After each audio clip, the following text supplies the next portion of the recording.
Hey everyone, let's have a quick chat about Sorrow and Bliss, the book about the woman who's struggling with life, her marriage, and most of all, her mental health.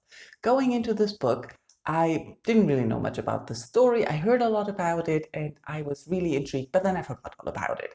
But starting, I was immediately in love with the writing. It's really something I like. Short passages jumping around in time and place, introducing the characters and funny anecdotes, and not taking itself too seriously. It really is clever writing, the kind of writing I like, that is humorous, but also emotional, but also very clever. And we got a lot of that. So I was immediately, this is a book for me. But then we entered a phase where a chronology of the story kept going. We didn't jump around anymore. The anecdotal phases got less and less, and we really were in the characters or in the plot, let's say. We had the backdrop. We knew the characters' background. Everybody was interesting. Everybody had a not usual upbringing and their baggage to carry. And now we're in the marriage and in the depth of the mental health, how it affects her, how it affects her marriage, how it affects her husband, and everything that is going on. And I found myself deeply engaged and wanting to research everything and really want to commit to it. All the reference, look them up. I never did. And everything just begged for deeper discussion or deeper involvement. But it also made you feel with the characters. And at some point, it was too much. I found myself being bored by the marriage and by the problems and by everything that was going on. The story started to drag, and I was getting judgmental of the main character, of the narrator.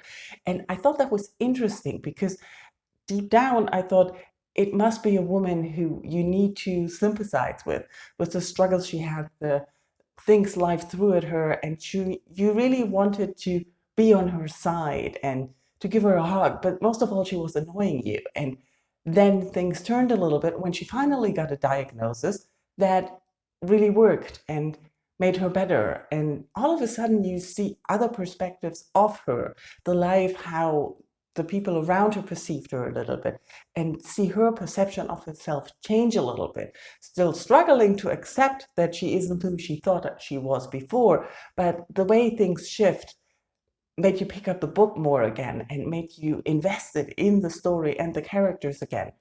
All of that I really enjoyed. It is a painful book. It is hard to read. It is sometimes really, really annoying. But overall, I really enjoyed being with the characters. I enjoyed the writing.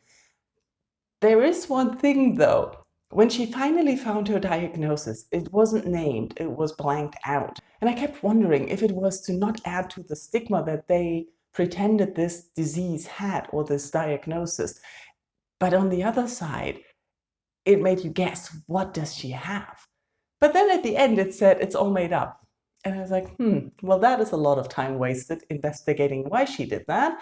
But overall, it is also very cleverly done how the correct diagnosis changed her life and how that made things different for her. Now I know this sounds a lot of rambly stuff about a book without talking about a book, but I can see that this book is not for everyone. I can see that that is challenging, that it makes you confront yourself in a different way, how you see yourself, how you sometimes see other people and how you judge them, and what you think of mental health and the way normal is or what normal is. The book really has you face all these questions, and you could ignore it and not get touched by it, but I don't know if that's possible. I can see that this book is evoking a lot of feelings and emotions in the reader, and also depending where you are at.